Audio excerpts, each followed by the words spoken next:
Assalamualaikum warahmatullahi wabarakatuh. Mati. Sehat ya. Alhamdulillah. Ya.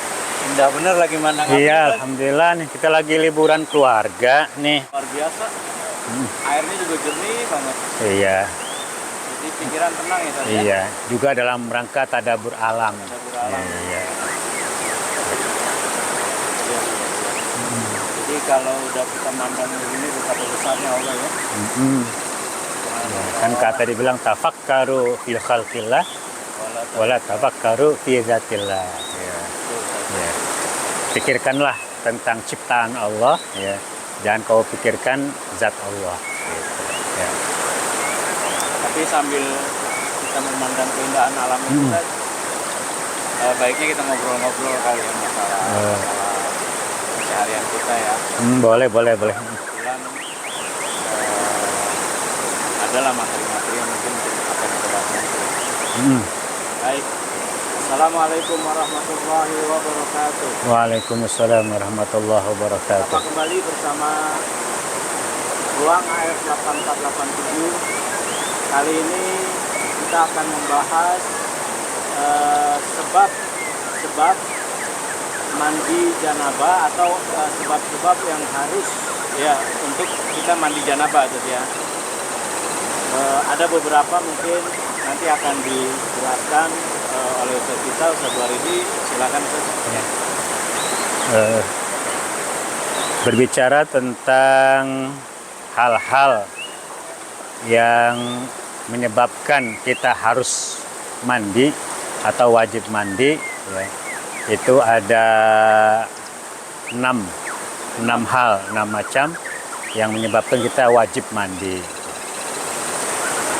Yang pertama di dalam fikih itu dengan redaksi iltiqaul khitanaini, bertemunya dua sunatan, bahasa gampangnya bersetubuh, bersenggama, baik keluar sperma maupun tidak, ya, maka dia sudah wajib mandi, ya, dengan syarat, ya. Mohon maaf, ini kalau bahasanya agak sedikit vulgar gitu ya, karena memang tidak ada bahasa lain yang saya pilih, karena memang itu ya. Jadi yang namanya persetubuhan itu adalah masuknya atau dalam sebuah ibarat dikatakan huwa ibaratun antagibil hasyafati au qadariha fi ayyi. Baik, kalau berbicara tentang hal-hal yang mewajibkan seorang untuk mandi, itu ada 6 macam. Yang pertama adalah iltiqaul khitanaini, ya, yaitu bertemunya dua khitan. Ya. Maksudnya di sini adalah bersetubuh, bersenggama. Sekalipun bersenggama itu atau bersetubuh itu nggak keluar air mani, nggak keluar sperma, tetap wajib mandi. Kemudian persetubuhan itu dengan cara yang halal atau cara yang haram. Cara yang haram itu zina, nauzubillah, ya.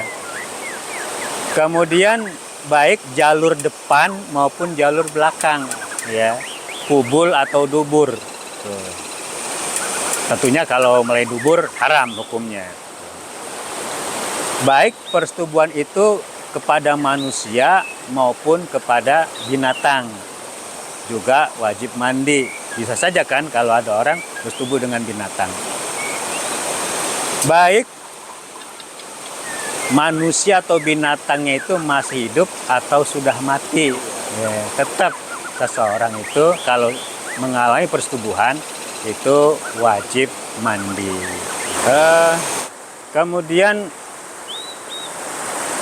yang kedua, ya, itu adalah inzalul mani, keluarnya sperma, keluarnya air mani, baik melalui persetubuhan ataupun tidak.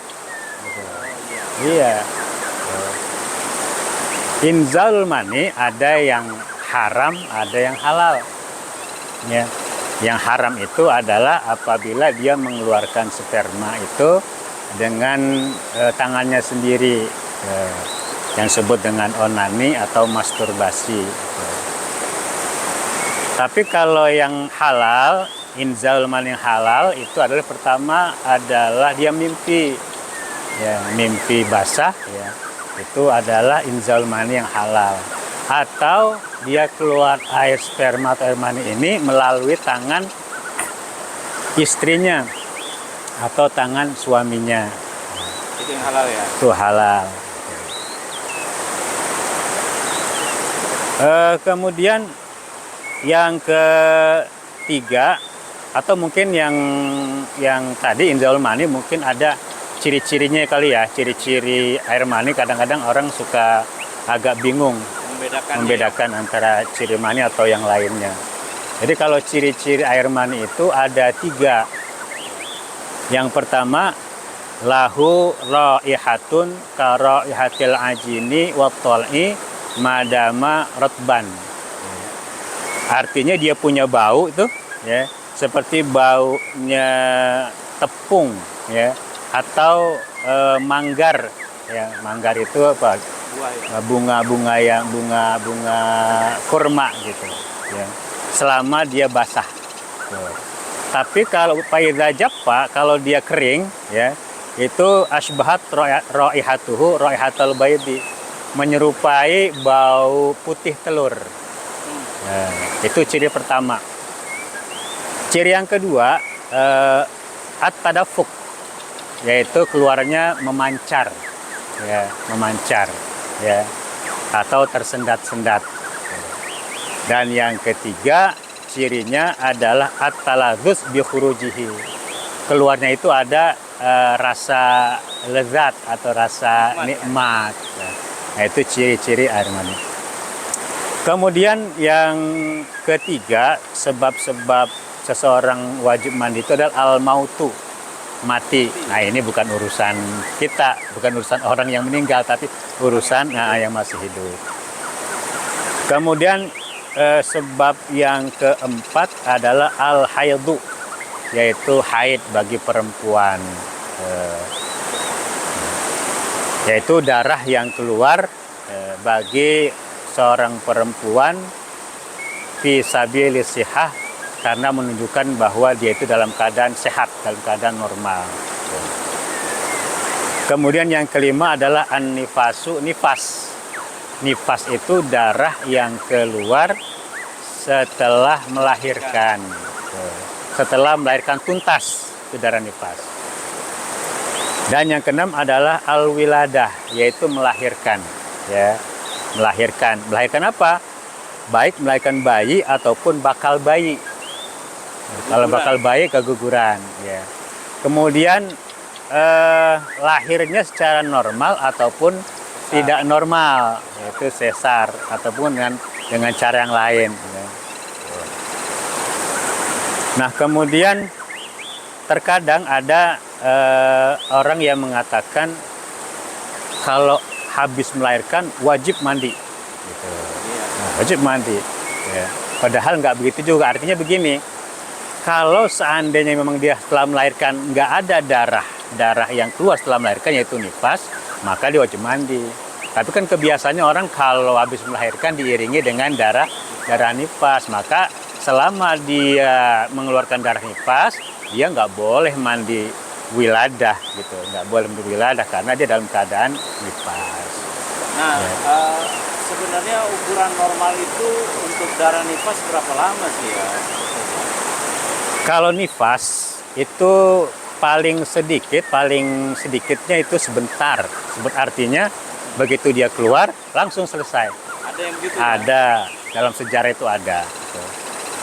Kalau kebiasaannya itu 40 hari. 40 hari. Ya. Sering kita dengar kan kalau orang-orang kita ngomong ya 40 hari gitu kan. Itu adalah memang kebiasaannya. Tapi paling lamanya itu 60 hari. 60 hari maksimum. Artinya kalau orang habis melahirkan kemudian ada darah nifas di atas 60 hari masih keluar darah juga, maka dia wajib mandi dan wajib sholat. Jadi sudah tidak sehat lagi. ya begitu, itu dari istihadah. Nah kemudian kita pun jangan berpatokan kepada 40 hari. Ya. Kadang ada orang yang belum 40 hari nggak mau sholat gitu. Padahal dia mungkin darah nifasnya udah berhenti 30 hari misalnya atau 35 hari misalnya. Maka ketika itu dia wajib mandi, kemudian wajib sholat. Gitu. Jangan berpatokan selalu 40 hari. Kalau belum 40 hari belum mandi nifas, nah, jangan. Gitu. Sama dengan haid begitu. Haid itu kan paling sedikit sehari semalam. Kemudian kebiasaannya 6 atau 7 hari seminggu lah gitu ya. Dan paling banyaknya 14 hari. Nah, itu pun jangan berpatokan kepada 7 hari. Kapanpun dia berhenti, walaupun baru sehari, ya sehari semalam berhenti ya udah, dia wajib mandi, wajib sholat. Kadang ada yang ragu-ragu nih. Ini kayaknya kok masih darah, tapi kayaknya kan nih ada plek-plek gitu. Nah, itu lebih baik mandi saja atau Tunggu sampai dia bersih ya. sampai dia Caranya tempelkan kapas yang putih ya. Itu kalau masih ada bekasnya, masih ada plek itu berarti dia masih haid. Tapi kalau udah bersih ya ternyata bersih, maka itu sudah selesai jadi haidnya. sampai benar-benar bersih, Iya nggak ada betul. plek Iya sekali sama ya? sekali. Ya.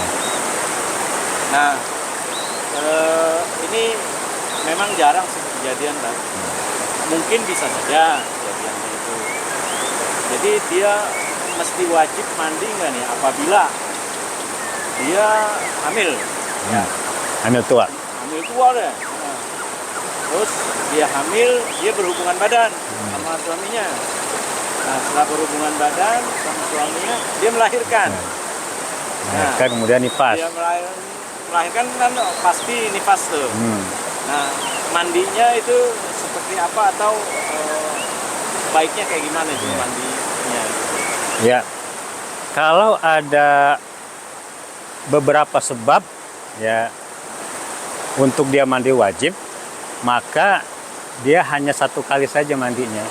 Walaupun mungkin tadi dikatakan ya dia bersetubuh kan wajib mandi. Kemudian yang kedua kalau bersetubuh kan keluar air mani, maka wajib mandi. Sebelum dia mandi kemudian dia melahirkan, kan wajib mandi. Belum mandi kemudian keluar darah nifas, ya kan? Maka mandinya cukup sekali saja ketika nanti sudah selesai nifasnya. Sudah selesai nifas. Iya. Ya. Sama juga seperti orang yang bersetubuh. Setelah bersetubuh belum sempat mandi, tiba-tiba keluar darah haid. Nah itu nggak boleh dia mandi wajib karena bersetubuh gitu. Maka dia mandinya nanti saja ketika dia sudah. Terima kasih atas waktunya dalam kajian Ruang AF 8487. Semoga bermanfaat buat kita semua. Jumpa lagi nanti dalam kajian-kajian berikutnya. Assalamualaikum warahmatullahi wabarakatuh.